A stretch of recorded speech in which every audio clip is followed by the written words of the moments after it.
The book and this talk is based on my work as a family physician, which I did for 20 years. And 7 of those years, I was also medical coordinator of the palliative care unit at Vancouver Hospital, looking after terminally ill people, people dying of cancer, neurological diseases, and so on. And what I found in all those years, learned all those years, what I had not been taught in medical school, is that who gets sick and who doesn't is not accidental.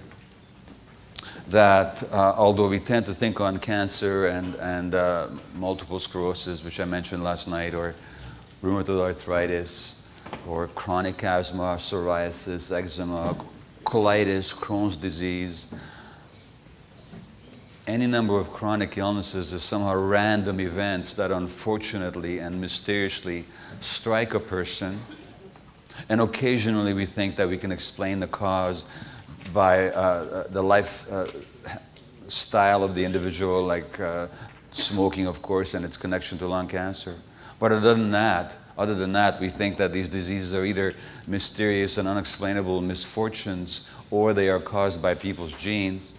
And what I found that quite on the contrary, that who got sick and who didn't wasn't random, and that there were certain identifiable patterns, certain personality traits and behavior, ways of behaving that people unwittingly, without knowing it, unintentionally, but they brought the disease on themselves. And that wasn't their fault. They didn't know what they were doing, as you will see. But since we're talking about caregivers, and let me tell you one little fact that, and since the book was published, which is about 10 years ago now, I think, or 9 years ago, there's been so much more evidence tending in the same direction.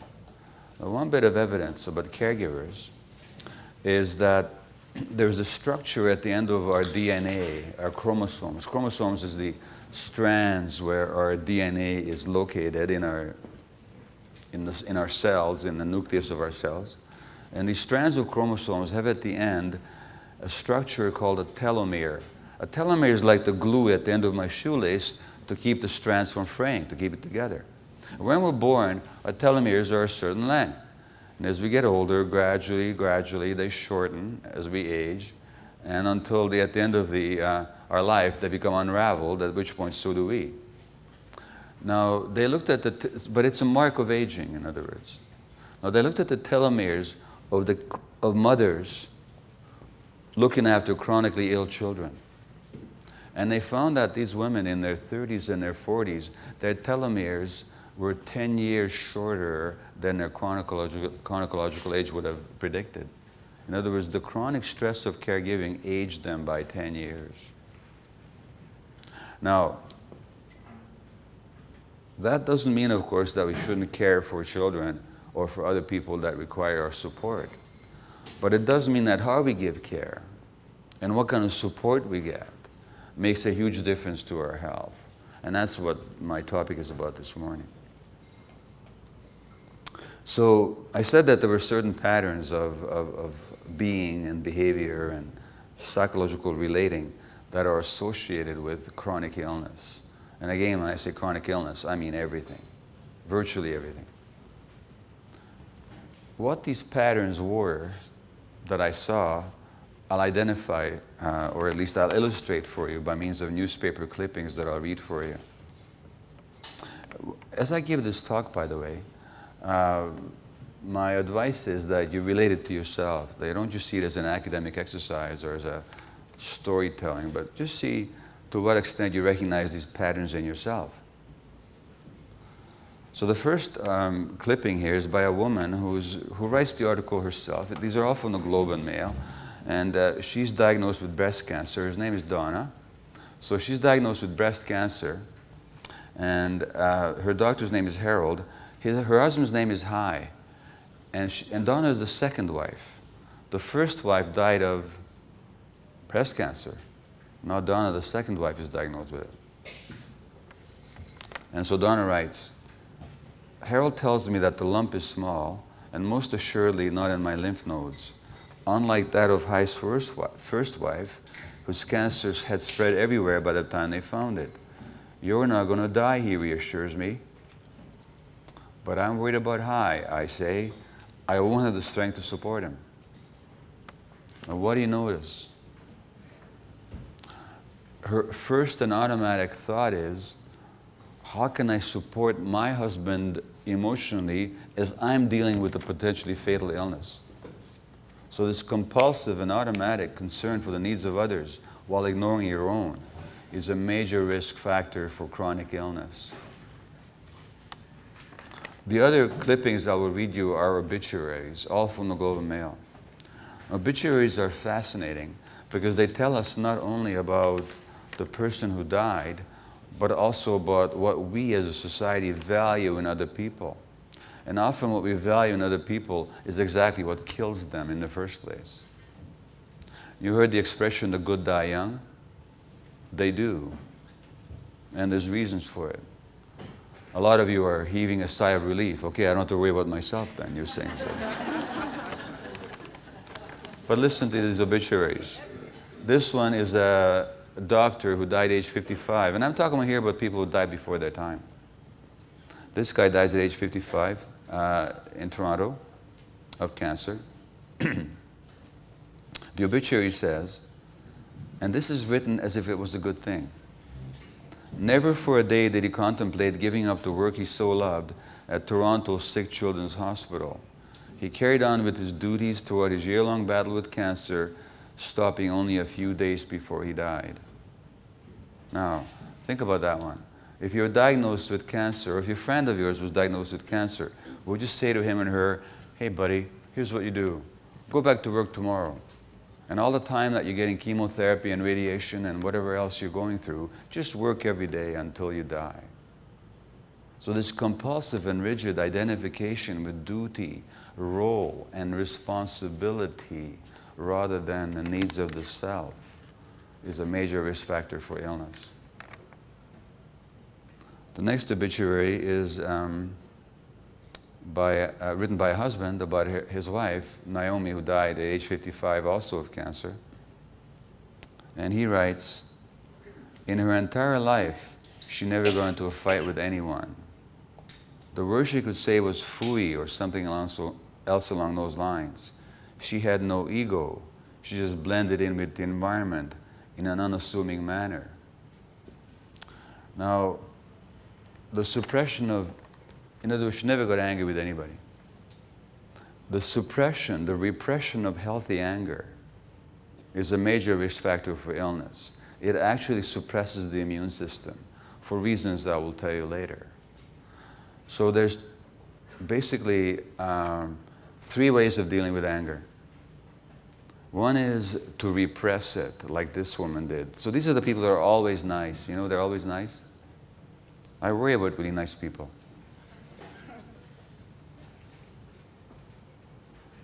The other way is to give in to it and to act it out, to go into rages. That's also unhealthy. The first, the repression of anger, leads to autoimmune disease and cancer. When you're raging all the time, that increases your risk of heart disease and strokes. So in the aftermath, the studies have shown that in the aftermath of a rage episode, your risk of a heart attack doubles for the next 2 hours.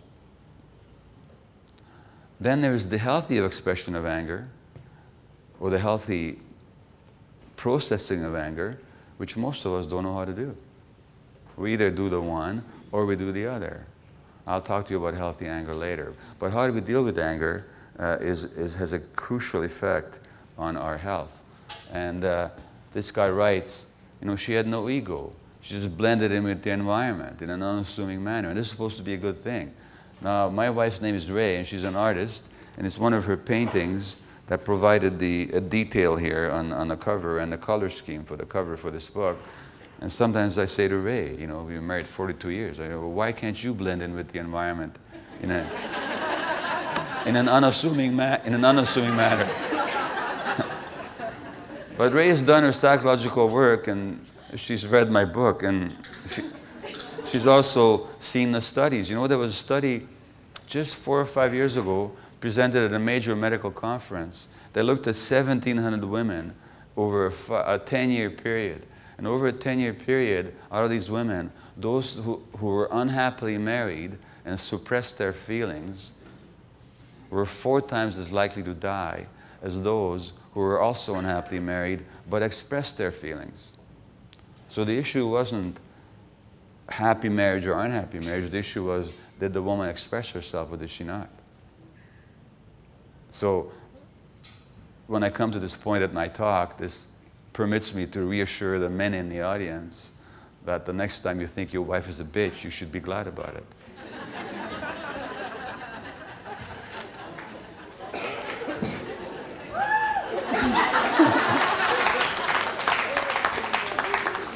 Now, I'll read you one more of these. I'll read you a couple more of these obituaries. This is a mother in Calgary who died in her early 50s, again, cancer. Just look at this. A master at multitasking, she juggled several hockey practices, school board, orchestra, and other extracurricular activities. June 2005 brought terrible news to this mother of three, by now president of the Parents' Council at Western Canada College. Emergency surgery revealed metastatic cancer. She refused the cloak of illness. She did not give up on any of her roles. You know, she had all these roles, and they were more important than who she was. She even continued her 5 a.m. bicycle trips around the nearby reservoir. Now imagine that when you're getting chemotherapy. She enrolled in a life coaching course, and upon graduation from the Adler School, she initiated Living Out Loud, a group for women with cancer. That's very typical of people who get chronic disease. And finally, another physician who dies of cancer. And again, how the obituary writes something that's clearly, when we look at it, is self-destructive, but the person didn't realize it, and neither does the individual who writes the obituary. Sidney and his mother had an incredibly special relationship, a bond that was apparent in all aspects of their lives until her death. As a married man with young children, Sidney made a point to have dinner with his parents every day, as his wife Rosalind and their 4 kids waited for him at home. Sidney would walk in, greeted by yet another dinner to eat and to enjoy.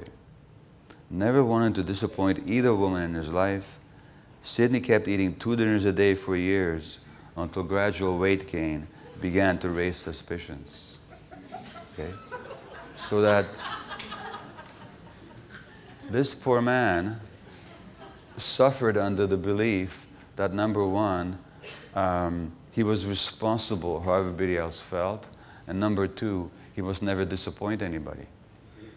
So he actually couldn't say to his mother, you know, Mom, I got amazing news. I got 4 kids. And I'm going to have dinner with them most of the time. Nor could he say to his wife, you know, Rosalind, I'm very close with my mom. She needs my support. So once or twice a week, I'm going to have dinner with her. He just tried to please everybody all the time. And this need to please everybody all the time, it'll kill you. And for reasons I will tell you. And these reasons are not psychological. They're physiological. They have to do with the body, the immune system, and everything else. You can't separate the mind from the body. And the problem with my profession, the medical profession, is that we make 2 separations that are actually, in life, impossible to make. One is that we separate the mind from the body. We think that people's emotional lives are somehow separate from their physiology. Completely false assumption, unscientific, refuted by all the research, and yet if you go to a doctor, I mean, I know some of you here have had autoimmune illnesses, for example. So ask yourself, when you've been to the physician with your rheumatoid arthritis, your joint being inflamed, or some other rheumatic condition, did anybody ever ask you about your childhood? Anybody ever ask you about your stresses in your life? Anybody ever ask you about your marriage? About how you relate to your work? About how you look after yourself or how you don't? Likely not. Likely what they did is they said, you got this illness, we don't know why you got it, and here are the pills. So they'll give you a medication to suppress the inflammation, Or they'll give you a medication because autoimmune disease, the immune system attacks the body itself, so we give you a medication to suppress the immune system itself. Or we'll give you cortisol or some kind of other steroid. Well, that's all we do. We don't talk about the life factors that may have contributed to the onset of the illness. And I can guarantee you that any of you here who've had chronic illness of any kind, you're going to recognize yourself in this talk completely and 100%. And you're going to wonder, why didn't anybody say this to me before? Because in the West, when I say the West, I mean the dominant Western culture, unlike Aboriginal cultures, unlike the traditional medicines of China or India or native traditions around the world, we separate the mind from the body. So we treat only the body, unless you have mental illness, in which case we still separate the mind from the body. And the other thing we separate is the individual from the environment. As I said to you last night, those of you that were there, you can't separate people from their environment. People are shaped by the environment. And in lifelong, in interaction with the environment, is how human beings live. Now let me give you 3 examples of that. Why you can't separate people from the environment. It's been shown now, for example, that children whose parents are stressed are much more likely to have asthma. Now, not controversial. Several studies have shown that. So in polluted areas where there is more asthma, it's the kids of parents who are stressed who are most likely to have the asthma. Now, most doctors have never heard about that. And if they did, they can't explain it. And yet it's so obvious, you see. Those of you that have asthma, anybody had asthma here before in your life? Okay. You were given 2 kinds of inhalers if you had asthma. One inhaler is probably called Ventolin, and its job is to open up the airways, because what happens in asthma is you get a spasm of the muscles that surround the airways, so you get this narrowing of the tube through which air has to pass into the lungs, so you're wheezing and whistling and laboring your breathing. And the other inhaler you got would have been a steroid to suppress the inflammation, the swelling, and the inflammatory debris that clutters up the airway. So you get 2 inhalers. One is called a bronchodilator to dilate, open up the airway. The other is to suppress the inflammation. Now, what are these inhalers based on? The inhaler that opens up the airway is a copy of adrenaline. And the inhaler that opens up, that suppresses the inflammation is a copy of cortisol. Serve us, what are adrenaline and cortisol? They're stress hormones. Exactly.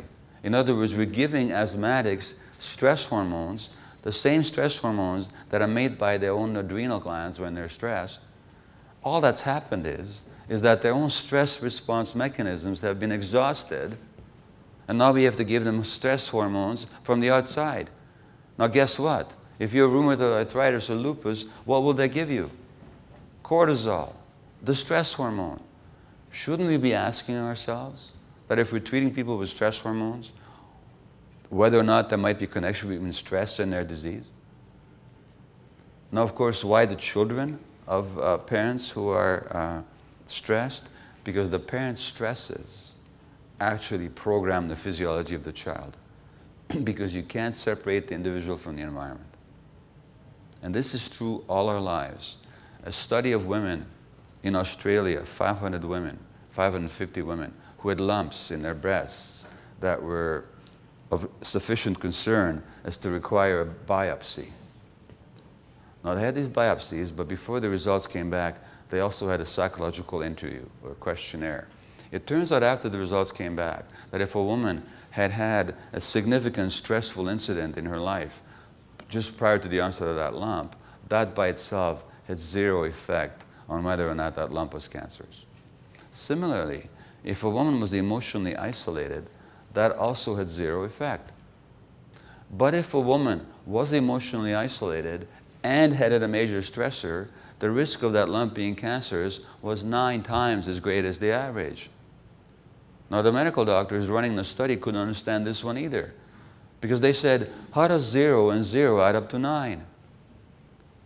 You see? Because we don't understand the connection between individuals and the environment. Now here's the deal.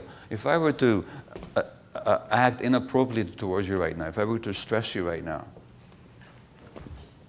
physically or emotionally, you'd have 3 healthy options. But, well, no, let's see, I won't go into that right now. If I were to stress you right now, what would happen is that that stress wouldn't just be in your head, it would be in your whole body. You know, your heart rate would go up, your nervous system would be firing off all kinds of impulses, your adrenal glands would be pouring adrenaline and cortisol so that you could escape or fight back. These are the flight or fight hormones. And so your body would be in a different state physiologically in a split second in order to help you fight to escape. That's good. So in the short term, the stress hormones help you fight or to escape. But what do they do in the long term? In the long term, the stress hormones deplete your body, suppress your immune system, give you heart disease, high blood pressure, give you ulcers, thin your bones. Okay? Now, what would happen if you were stressed, something happened that was stressful to you, and you're sitting there all upset about it, and your body's in a state of imbalance and upset, but somebody that you trust came along and said, hey friend, I see that you're not feeling well, I see that you're upset, puts a hand on your shoulder and says, hey, do you want to talk about it? Now what would happen to your body right away? Yes, it would relax. You'd take a deep breath. Your brain would get oxygen. You'd start thinking more clearly. Your heart rate would slow down. Your blood pressure diminish. The stress hormones abate in your system. And you'd go back into a healthy balance. All because somebody said, hey buddy, do you want to talk about it? Those women that had been stressed but were emotionally alone, the stress hormone acted on their system for months. That's why they were more likely to get cancer. It's really straightforward. In other words, again, the physiology of one individual can't be separated from the psychological and social environment. And finally, at the end of life, a study in a major medical journal a few years ago showed that amongst elderly couples, when one of them is hospitalized, what do you suppose happens to the other one? They get sick. In other words, the risk of illness goes up in the other one when the one is hospitalized. Why? Because our immune systems are not isolated from our psychological, emotional, social relationships. We can't separate the mind from the body, and you can't separate the individual from the environment. So how this works, I'll tell you in a few minutes, but I'll just illustrate it with a disease I'm quite interested in because, again, medical science says we don't know the cause of it, and I think that it's only because we're not looking. And I'm talking about a rare condition called ALS, amyotrophic lateral sclerosis, which is a degenerative condition of the nervous system that leaves you very rapidly completely paralyzed. Your mind is intact, but your body's paralyzed, and in the end you can't breathe, and you die of respiratory failure. And right now, there's a court case with somebody with ALS who wants the right to medical suicide. And you remember Sue Rodriguez in Victoria who went through the same thing, and her case was rejected in the Supreme Court. So it's a very dire disease, and it carries a terrible prognosis, and most people who get it are dead within a few years. And it strikes otherwise healthy people. So a woman came to me for a second opinion about 12 years ago now, actually referred to me by my friend Gordon Neufeld, psychologist. And her story was that she'd been diagnosed with ALS by one of the leading experts in the condition in British Columbia, or in the world actually. But she didn't want to accept the diagnosis. She wanted me to tell her that it was only stress. Well, it was ALS, but it was also stress. Her story was that she was a teacher and a vice principal at an elementary school in lower mainland of BC, in Richmond. And she found at a certain point that she could no longer hold the pen in her hands because her fingers just wouldn't obey her brain's commands. She also began to experience difficulty walking.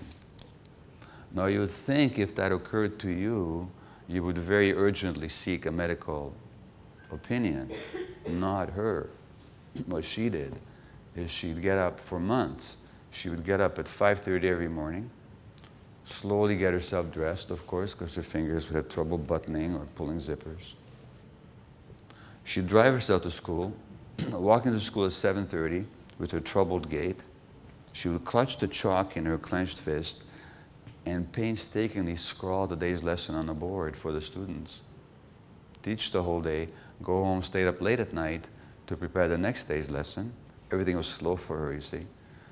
And next morning, get up at 5:30. And she did that until she could no longer walk. Now, or barely. Now, is she alone in this? Not at all. Everybody I've ever looked at with ALS has got exactly the same personality and the same behavior pattern, without exception. Without any exception. Doesn't matter who I interviewed or read about. In writing this book, I also looked at the medical literature. And in 1970, there was a study at Yale University Medical School about ALS patients by two psychiatrists who wrote the following. These patients, they invariably evoked admiration and respect from all staff who came into contact with them. Characteristic was their attempt to avoid asking for help. Hard, steady work without recourse to help from others was pervasive. There seemed to have been habitual denial, suppression, or isolation of fear, anxiety, and sadness. So no expression of negative emotions, so-called. Some spoke gradually of their deterioration, or, casually, like it didn't matter, or did so with engaging smiles. Now then I looked up the biography of Lou Gehrig, after whom the disease is named in North America. Now those of you who are old enough might know that Lou Gehrig was a great baseball player, played for the New York Yankees and in the 1930s. And he set a record for a number of hits by a New York Yankee that was only broken 2 years ago by Derek Jeter. So that record stood for 80 years. Now Gehrig set another record that stood for nearly 60 years, and that was consecutive games played. So he never missed a game. Now, did he never miss a game? And he was called the Iron Horse. Now, I didn't know about this before I read his biography. I just knew he died of his ALS. So, let's look at what happened to him. Well, same thing. He was known as the Iron Horse because he never missed a game, and he didn't never miss a game because he was never sick. He was a human being. He had flus and colds like everybody else. Furthermore, being an athlete, he was injured. At one point, his hands were x-rayed, and it turned out that his fingers had been fractured 17 separate times. And each time he would play through the injury. And his teammates would describe him as grimacing like a maddened monkey in agony as he fielded the ball, but he never missed a game. And yet, when a teammate of his, a young rookie, gets sick with a flu illness, and he can't play, and the manager's really upset with the guy, Gehrig says, "What on earth are you talking about? He's sick, he can't play." Takes the rookie home to his own house, where he lived with his mother. His mother puts this rookie into Gehrig's own bed. Lou sleeps on the living room couch as his mother nurses his kid back to health. And he himself never missed a game until he could no longer walk. Now, this is typical with everybody with ALS. Now, are we blaming patients for causing their own illness? Well, no, we're not, because it's not deliberate. It's not deliberate. These are unconscious patterns. Let me give you an example from my personal life.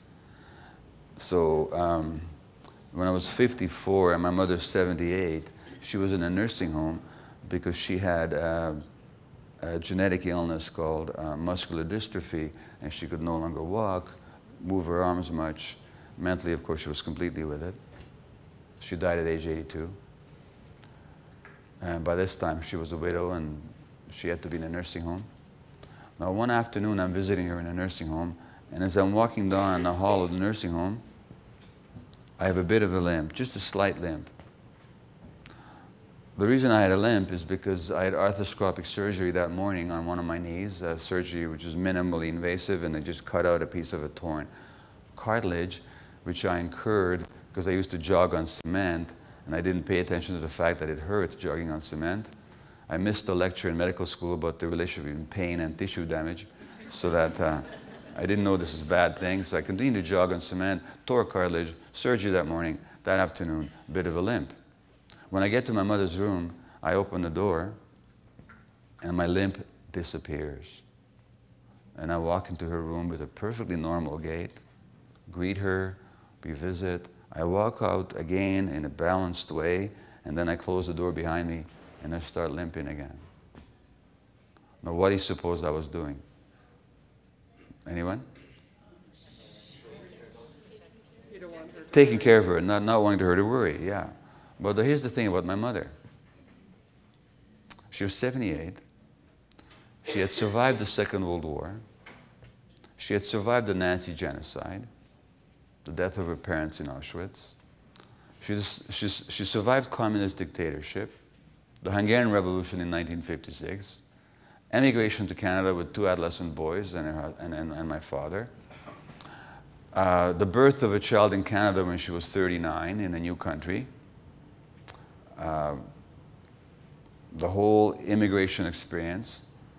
Do you think she could have handled and she was a mentally and emotionally very strong person, do you think she could have handled the fact that her middle-aged son had a bit of a limp the afternoon of the arthroscopic surgery? Had I thought about it, I would not have suppressed my limp, but the point is I didn't think about it. It went back to my very first year of life.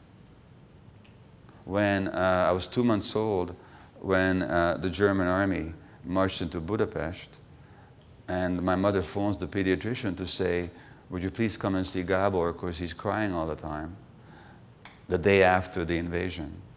And the pediatrician says, of course I will come, but I should tell you, all my Jewish babies are crying. Now what do you think that was about? What did I, as a 2-month-old, know about Nazis or Hitler or genocide? What was I reacting to? Stress. The stress of my mother. Infants pick up on the stress of their mothers. And the infant learns very quickly that if the mother is so stressed already, that if I add more stress to it, that might threaten my relationship with her, because she'll be even more unhappy. Then the infant will learn to suppress their own pain, simply to maintain their relationship. Now, that's not a mother's desire ever to give that message to an infant, but we do automatically and unconsciously. That's just how it works. And that becomes the memory, and I'll talk to you more about those memories later, but it becomes a memory without recall. I don't recall that time in my life, but the memory is in my body. And my friend Servas, who works with bodies a lot, he sees the body memories in the way people stand, or they hold themselves, or the way they walk. And we hold these memories in our bodies, and we're not even aware of them up here because there's no conscious recollection. So that suppression of my limp was a body memory of what I had to do to maintain my relationship with my mother. Now, the woman with ALS, the teacher, she was an adopted child. And shortly after the adoption, guess what? Her mother gets pregnant. And the biological child was the mother's center of attention. And the adopted child, from an early age on, learned, or at least perceived, that she wasn't loved and accepted and celebrated like the biological child was, and hence she worked to make herself lovable. And how do you work to make yourself lovable? By suppressing your own feelings, by always being nice, by always taking care, and always ignoring your own needs. And it was purely unconscious. This is her coping patterns since she was a small child. She did not do it deliberately. And Lou Gehrig's father was an alcoholic. And if any of you grew up in homes where there's alcoholism, you know how it works.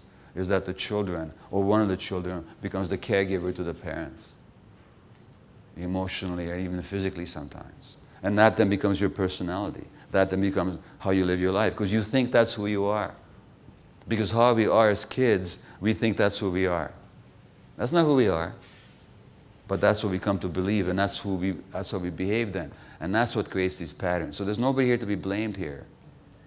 Nobody here to be blamed. It's just how it works. Now, why do these patterns translate into illness?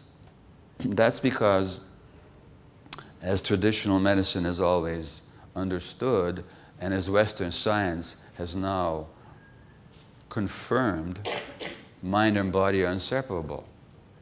So if you look at the important systems in the body and the brain, they're completely connected. So that the emotional centers in the brain are connected to the immune system and the hormonal apparatus and the nervous system. Now, the emotional centers in your brain have one major role to play to keep you alive. Now, what is the biggest need of the newborn, emotionally speaking, and even physically speaking? Is attachment to the adults. Without that attachment, we don't survive. You can see that. This is true, of course, of baby birds and baby mammals, but especially of human beings, because we're the most underdeveloped and the least mature and the most helpless for the longest period of time of any creature on Earth. And I'll say much more about that in my talk on ADHD. Now, that means that our brains are wired for attachment. We're wired to attach. Big centers in our brains are dedicated to maintaining our attachment relationships. That's our biggest need. Those emotional centers in the brain are connected with the nervous system because the nervous system warns us when our attachment needs are not being met, and then we cry. And then we get stressed. That's the that's the hormonal apparatus. And all that has an impact on our immunity.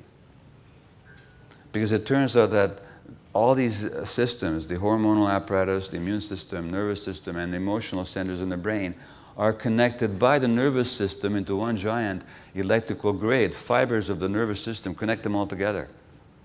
So that anything that happens in one aspect of that system happens in the other aspects. So they're connected.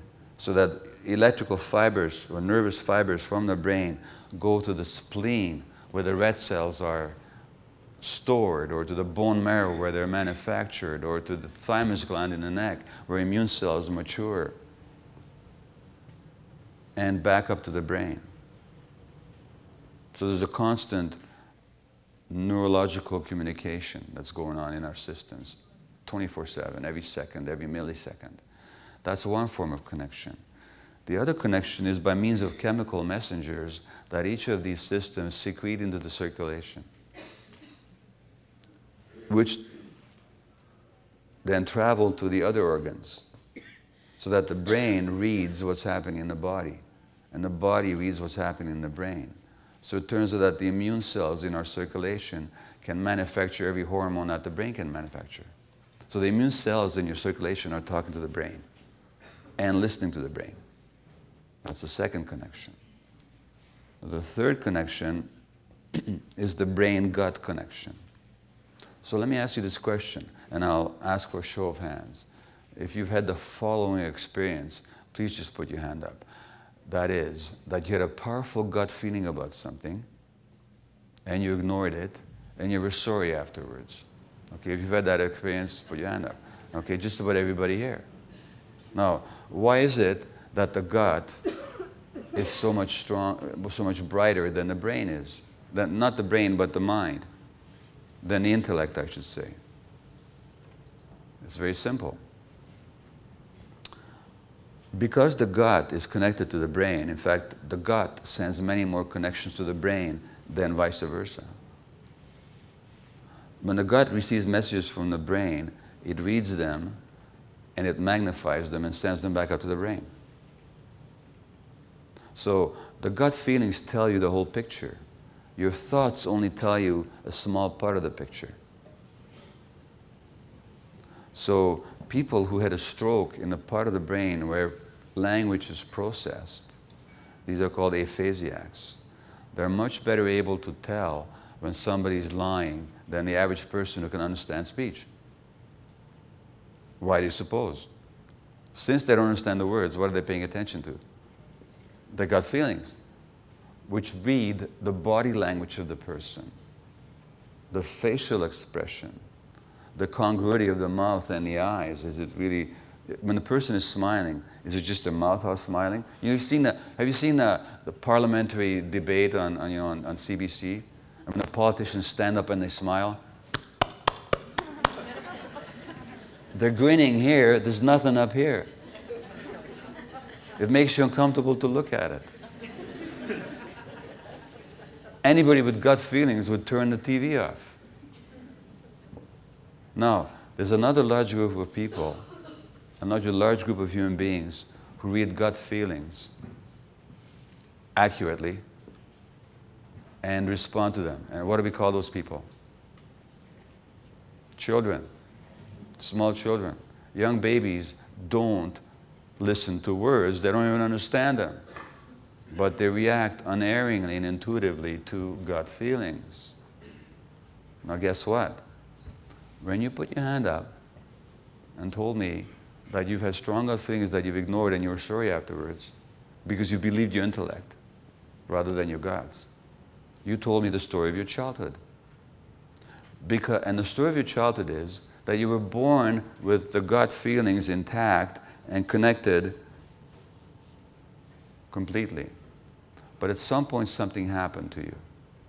At some point you got the message that in order to survive and to be acceptable, you have to suppress your gut feelings. Because here's how it works. Children have two needs. Infants, anybody, any human being. We have two basic needs. And the more immature we are, the more important the first need becomes. And that's for attachment. And attachment means that connection with another human being for the purpose of being taken care of. That's an absolute need of the small child. Can't live without it. Impossible. So that's one large need. Another need, however, we have to function as full human beings is to be authentic. Authentic means that we know who we are, what we feel, are able to express it, and able to honor it in our behavior. So we have the need for attachment, and we have the need for authenticity. So far, so good. But what happens if in order to attach, we have to suppress our authenticity? Because our parents can't handle who we are, because they can't handle our anger as 2-year-olds, because they can't handle our expression of our needs, because they're too stressed, they're too needy, like my mother was in that terrible situation. Then we suppress who we are, we suppress our authenticity, and we suppress our awareness of our gut feelings because the expression of them would bring us into conflict with our caregivers and threaten our attachments. And so our problem as adults is that a lot of our behaviors are still coming out of our need to attach. So we're still behaving like little kids who need to attach and need to be liked and need to be accepted and approved of at the expense of our authenticity. And that, people, is what makes us sick. Now, a fourth connection I didn't even know about, but has been described since I wrote my book, is the heart-brain connection. It turns out that the heart itself has a nervous system. In the pericardium, which is the fibrous membrane that surrounds the heart, there's a network of nerves which have predictive capacities. So when people say, especially for negative things, so when you say, oh, I knew it in my heart, you did. And that brain in the heart is connected to the brain up here. So that's yet another kind of connection. So then naturally, whatever happens emotionally and how we live our lives has a huge impact on our physiology, because these systems are not separate, they're just one system. So let's look at the question of how the repression of anger then might suppress our immune system, okay? So I'll ask for a volunteer here, and whoever volunteers, I can promise you two things. One is that you might feel uncomfortable for a minute, and the other is that you learn something about yourself, okay? So, any volunteers? You know, thanks, right there. You don't have to do, just stay where you are. Here, what's your name? Lorraine. Lorraine? Well, thanks for volunteering. Here are the rules, okay? This is a metaphor or a representation of your life. You sitting in that chair. Therefore, you can't leave the chair, okay? So whatever happens, you're going to have to stay exactly where you are. Other than that, you can do whatever you need to. You got it? Okay. So, Lorraine, what I'm going to ask you is, if you're okay with me standing right here as I give the lecture. Is this comfortable for you? Okay. So, I'm going to come closer now and ask you if it's still okay. If I give the lecture here, is that still okay with you? Yes. It's fine. No.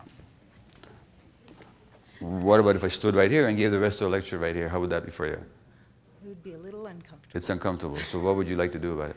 For you to step back. You'd like me to step back and, okay, how are you going to get that? Asking you. You can ask me, okay. You can ask, and I'm going to say heck with you and come a bit closer, okay? Push you away. No, okay, now you'd push me away. Now you'd push me away, right? You'd push me away. Yes. Okay, very good. As you were pushing, what emotion do you think you'd be generating? My guts were just going like this, and I was feeling really smothered. That's why you pushed me away, but as you were pushing, what do you think you'd be feeling? I felt. Not what you felt, but what you would feel if you were actually pushing me. What's the emotion do you think that'd be there for you? I think that would be like, I don't know, a little bit of anger and a little bit of... Exactly. Anger. And that's a healthy anger. Now, healthy anger is nothing but a defense of your boundaries. And basically, Lorraine, what you'd be saying to me is, you're in my space, get out. You're in my space, get out. Now, if you said that in the first place, you would need to be pushing me, right? But the pushing itself, it's good. It's a good response. It's a healthy response. So, in other words, healthy anger is an expression of a boundary defense. So the job of our emotions. Now, by the way, if I was somebody else in your life, I mean somebody that we had a different relationship with, you might welcome them coming close to you, right? No, I don't mean me.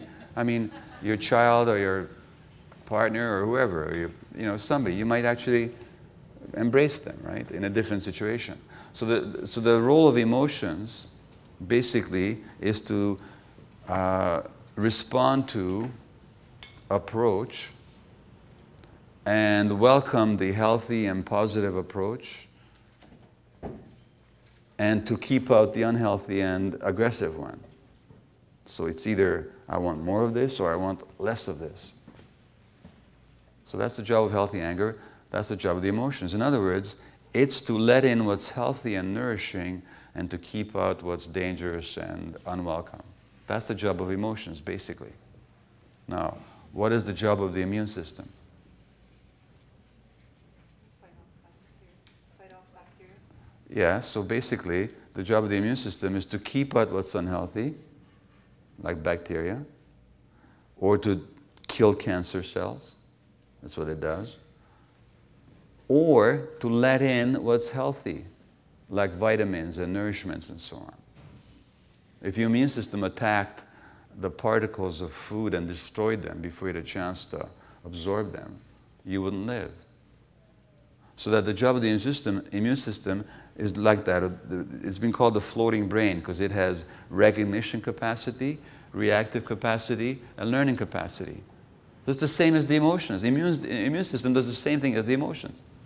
Protect us and let in what we need. Given the unity of all these systems, it's obvious that when you suppress the one, you're suppressing the other. And that's why people that suppress anger, they have diminished activity of their immune system, as has been shown in studies. Or what happens is that the immune system gets so confused because our emotions are confused that it turns against ourselves. And that's when you get autoimmune disease, when the immune system actually attacks the body itself. Fundamentally, what happens is, one way or the other, if you don't know how to say no when you need to, your body will say it for you in the form of illness. So chronic illness represents the body saying no when you didn't do it. Not your fault. This is how you were programmed before you had any choice in the matter. So again, it's not a question of blame or self-blame. But it does mean that to prevent illness, or if you have an illness, to deal with it more effectively, You need to learn to assert who you are and to say no. Now that might be difficult sometimes because the people in your life have got used to you as a yes. They've always heard you say yes.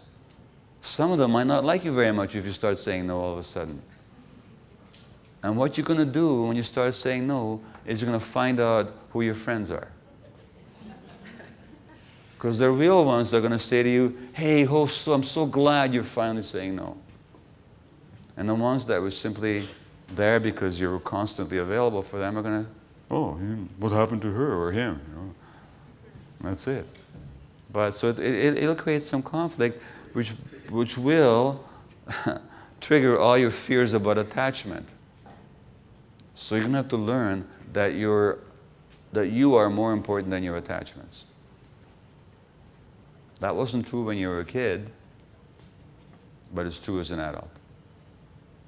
I'm going to finish with one story, and then we'll take questions and do a couple of little exercises for you. Gilda Radner, you might remember her as a comedian on Saturday Night Live. And she died of ovarian cancer. And I didn't know anything about her life, but I read her biography because I knew she died of cancer. And guess what? It's the same story over again. So Gilda Radner was a very unhappy child, and she was overweight as a child. And she was thin as an adult because she was bulimic. So all the time that she was a star, she was actually a bulimic. Typically, she didn't tell her mother. Her mother didn't know that she was bulimic until after she had died. Why? Because she was still protecting her mother. Just like I was with suppressing my limp.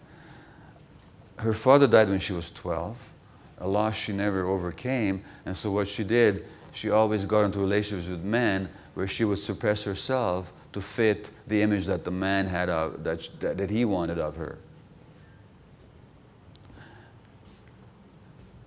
And the only way she could feel close to her mother was to make her laugh. So guess what? She becomes a comedian. So many comedians, by the way, are very troubled people. And guess what? I have a son who wants to be a comedian. For good reason. And then she develops ovarian cancer. Even after her symptoms of ovarian cancer began to cause physical distress, including bowel blockage, Radner was more concerned with satisfying others than with her own needs. She sought and received advice from sundry sources. Her dilemma, she writes in her autobiography, suddenly I began to wonder how to please so many people. Do I take magnesium citrate? What about the coffee enema? Do I do both? Do I do the abdominal massage or the colonic? Do I tell the doctors about each other? East meets West in Gilda's body. Western medicine down my throat, Eastern medicine up my butt. When it seemed she had been successfully treated, Gilda became a poster girl for ovarian cancer, featured on the cover of Life magazine. She was an inspiration to many, but the recovery was short-lived. Still attached to roles she had developed as a child, she berated herself for having, quote, let down others by developing terminal illness. I had become a spokeswoman for the wellness community and a symbol of getting well. I had been a model cancer patient, completely active in my own therapy. Now I felt like a living example that didn't work. I'm just a fraud, I thought. Only close to her death did Gilda finally learn that she could not be mother to the world. I couldn't do everything I wanted to do. I couldn't keep calling all the cancer patients I knew.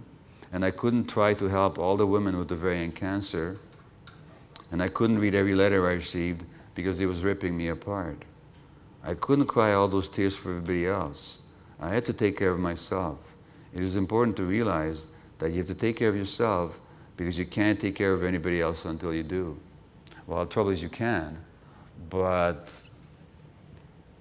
if you don't take care of yourself in the process, you're going to make yourself ill. So the issue, of course, is not that we shouldn't provide care to other people. I mean, caring for others and being kind, that's wired into us as human beings. That's a true expression of who we are. But going along with that, there's to be self-care. That means that you must demand support. If you're caring for others, you must demand support when you need it. You must be able to have a break. You must be able to ask for help when you need it. You must be able to express how you feel. You must take time for yourself. There must be times in your life which is just for you. So that we have to find ways, amidst the role of caregivers, to actually care for the person here. Because if we don't, the result is burnout and illness. So again, it's not a question of being selfish and unconcerned. That's not so good either for your health. But it's a question of being as kind to yourself as you are wanting to be to others. It's kind of the golden rule turned around, you know. Do unto you. Not just do unto others what you would have them do to you, but also do unto yourself what you wish to do to others. Any questions on what I've said? Yes, please. When you were talking about how you have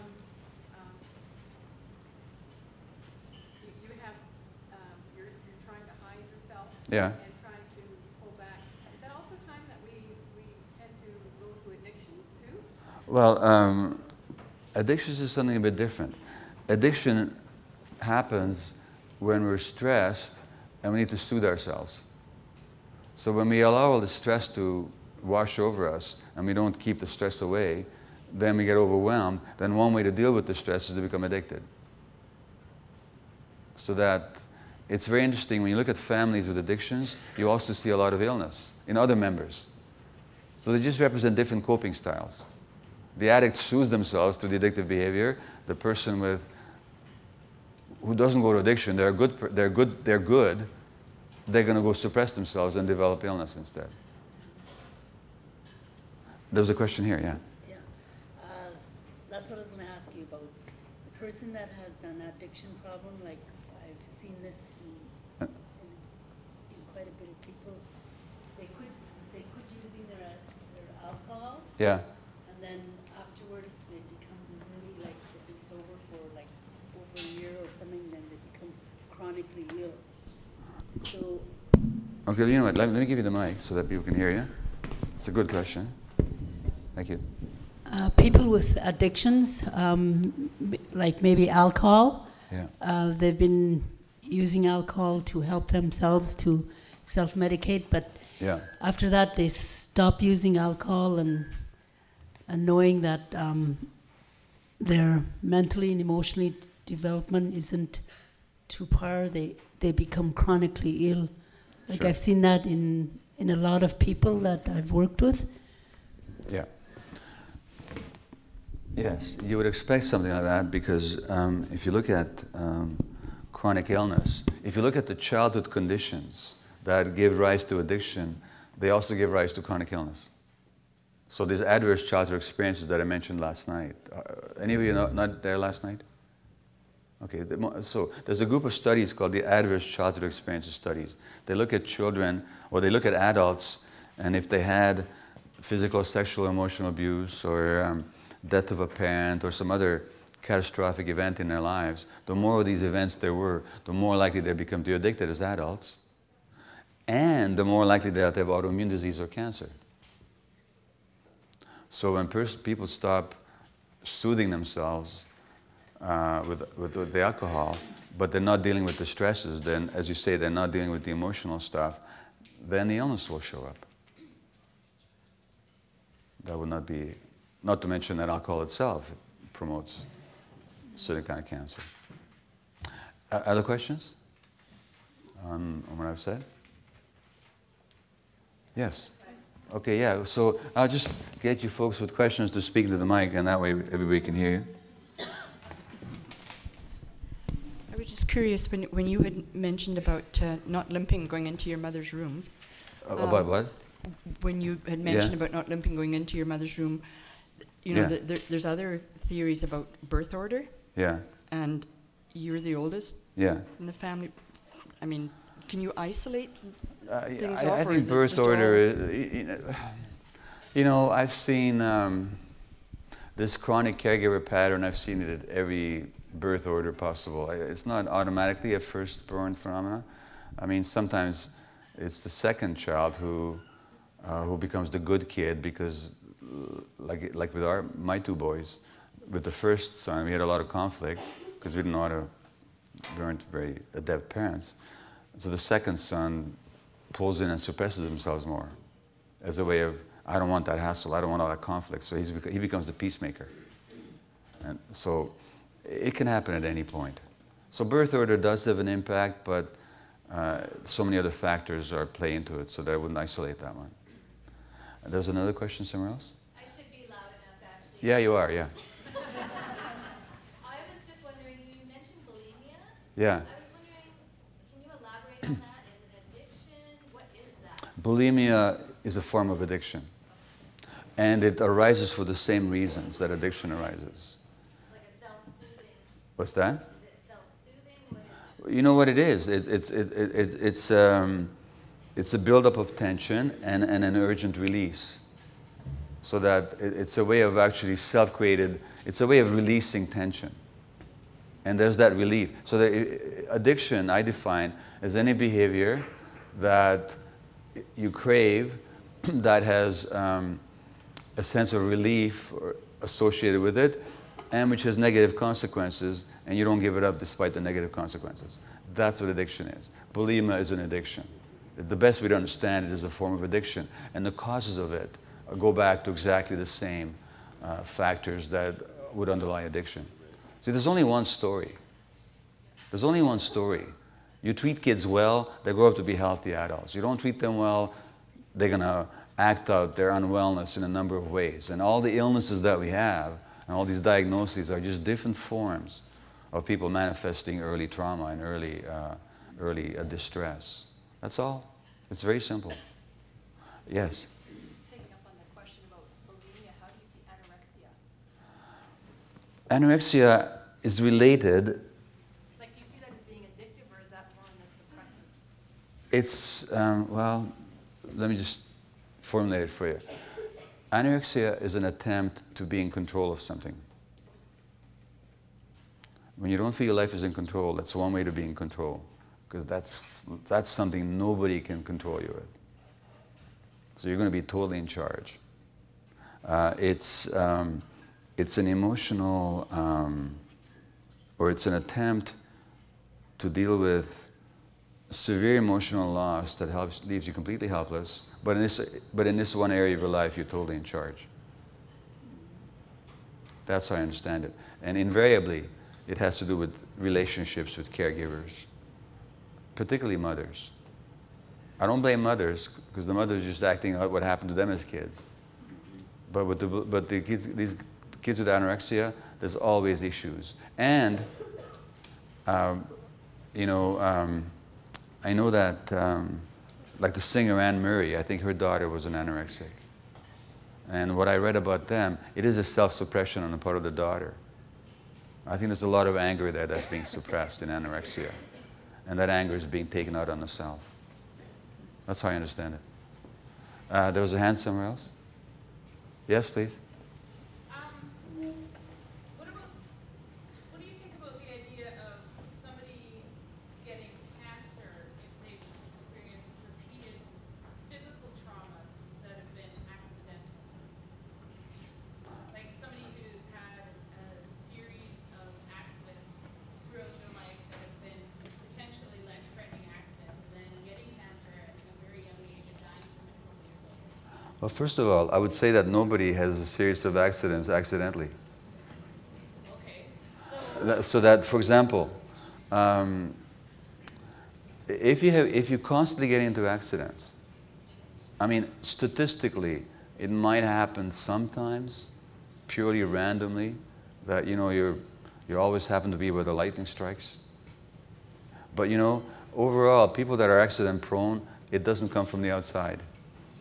There's something about them where they ignore risk. or they're unaware of their environment, or something. And that has to do with early defense mechanisms. I'll say more about that in my talk on ADHD. Which is to say that they're stressed. So it would not be unusual then for them to get cancer. But I don't think it's the physical injury directly that causes the cancer. No. I think it's more the stress. And even if I had a physical injury, you see, if you had a physical injury, that's not the stress. You know what the stress is? Well, let me ask you this question here. I mean, some of you may not, some of you may wish to answer. If you don't, that's perfectly okay. But is anybody here willing to acknowledge, and you don't have to, there's no pressure here, that you were sexually abused as a child? If that's true for you, just put your hand up. Okay, very good. Thank you. At the very back, how old were you when that happened? 4. And for how long? About a year. About a year. And in that year, who did you tell about it? Nobody. Nobody. Thank you. How old were you when it happened? 11. 11. And for how long did it go on? Not very long. A few weeks? A few days even. A few days, okay. In those few days, who did you tell about it? Nobody. Nobody, okay. That's what the stress is. Because stress is not just what happens to us, it's how we process it. What you should have had to have been able to do was to scream and yell as soon as anybody touched you the wrong way. That's what you should have been able to do too, is just to scream and run and ask for help. The fact that you didn't is not your fault. By the time you were 4 and by the time you were 11, you had already learned that you were alone in the world. And that there's nobody there to listen to you. So it's not that you made a mistake, you just simply did what any child would, which is to assess the situation unconsciously, and you already knew that nobody there was there to support you. And there, when there's no support there, then you can't express how you feel. It's that suppression of feeling and the non-expression of the stress response that actually creates the long-term chronic stress. So even if somebody with chronic accidents, first of all, there's reasons why they had them in the first place. And in the second place, they may not have had the environment where they could actually talk about their feelings and be really listened to and understood. And that's what creates the long-term stress. So it's the suppression that's the issue here. This is how I would respond, without knowing anything about the particular case, but this would be a general answer to your question. Yes? Okay, now you have to really yell or come to the mic. I have 2 things. More of an observation. Do you have any suggestions when we work with individuals and we know that they have tools because they use words like self-medication or they know what is wrong with them? Yeah. But they say, why bother? Yeah. What are there any suggestions on how we can work with them? And Yeah? Yeah. Well, first of all, let me ask you a question, all of you. How many of you, just again, I ask for a show of hands, how many of you made New Year's resolutions this year? How many of you made New Year's resolutions? Can I see the hands? How many of you still kept them? Okay. How many of you know what it takes to have a really good life? I mean, in terms of nutrition and exercise and emotional balance and all that. How many of you know what it takes? How many of you are living it? Okay. So first of all, thank you. First of all, the person you're talking about is not that unique, are they? They're just like the rest of us. So what I would say to that person is, you know what? Listen to them. What are they saying to you? They're saying that they're discouraged. So just hear instead of talking them out of it, listen to them. You sound really discouraged. Wonder what that's about for you. You must feel really hopeless sometimes. You know, even me, I know how to live a good life, but I don't do it. It's just very hard. Really listen to them. Make sure that they feel validated and understood by you. Then they can get past it. If you try to talk them out of it, you can't. the second point, And again, a bit louder, please. the second point is I'm on an immune suppressant drug Yeah. right now. And I kind of think maybe it's time to change my field. But I mean, I used to be a yes person. Yeah. But I'm wondering, you know, and I had trauma about 5 years ago, some major trauma that happened in our family. Is that, and then this past year is when I started getting this depressive issue and ulcers on my leg.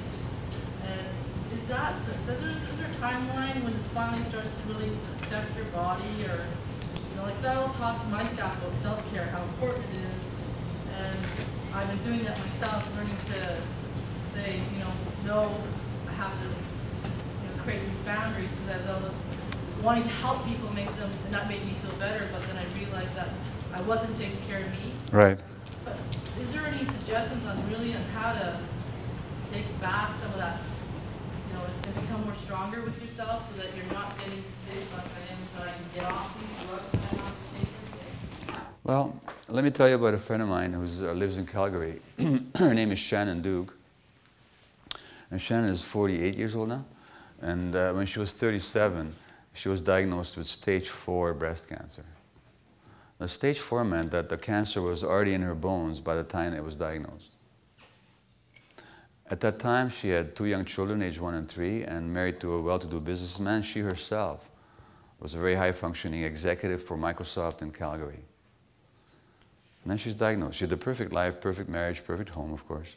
And then she's diagnosed. And healthy, physically, you know, fit, always ate well. And then she's diagnosed with stage 4 breast cancer. And she has a transformation. Now, she gets the best medical advice she can get anywhere in North America, and she traveled to New York and elsewhere. She got the best medical treatment, and with that, she was given 1 year to live, because that's the prognosis. Stage 4, despite the medical treatment, chances are you'll be dead in 1 year.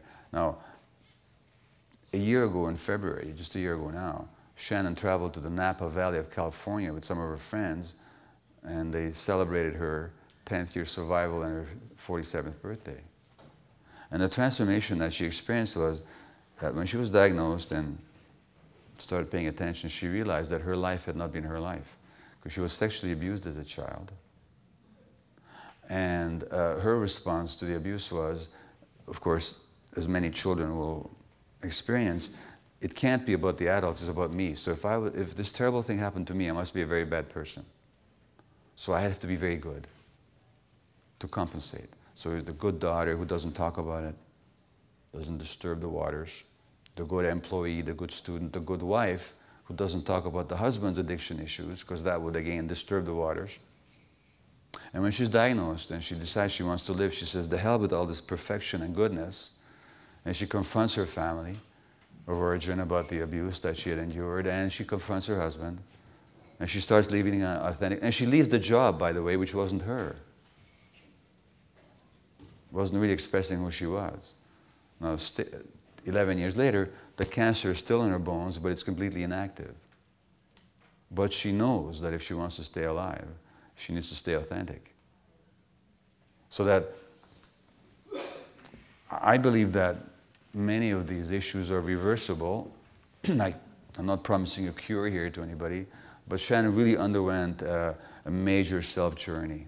And she continues every day to work at it, and she practices her spiritual ways, which she ignored all those years, and she pays attention to herself, and she keeps clearing this stuff out, and she is the picture of health. Her and I give workshops together sometime. So that there's ways to get there, but it's a commitment. And of course, it might threaten the attachment relationships. So that's always your call. I was curious about any correlation with the endocrine system, with a person that is either living with alcohol-related birth defects and trauma. So when we look at what you're presenting here about mind and body connection and the immune system, so you're speaking about a lot about the hormones. So my question is about if the endocrine system is not developed fully because of alcohol-related birth defects. I don't know the answer. I don't know the effect of. I'm not expert enough to tell you if there's any correlation between alcohol effects and the hormonal apparatus, the endocrine system. I do know that there's a correlation between trauma and the endocrine system. That's what I've been talking about. But I don't know the specific answer about alcohol. It's a good question. I may need to look it up. Are you telling me it's finished, or you have a question? We got 5 minutes. Okay. Well, look, rather than take another question at the moment, let me just ask you to take a couple of minutes and answer the following question for yourself. In what area of your life are you not saying no? I'm talking about where there's a no that wants to be said, but you're not saying it. Those areas are usually work or personal relationships, okay? And I suggest you just talk to each other. Just tell each other at your table, or a partner. If you don't want to talk, write it. But have a conversation with yourself or somebody else at your table about where you're not saying no in your life. That would be a personal relationship or on your job, okay? Just have that conversation.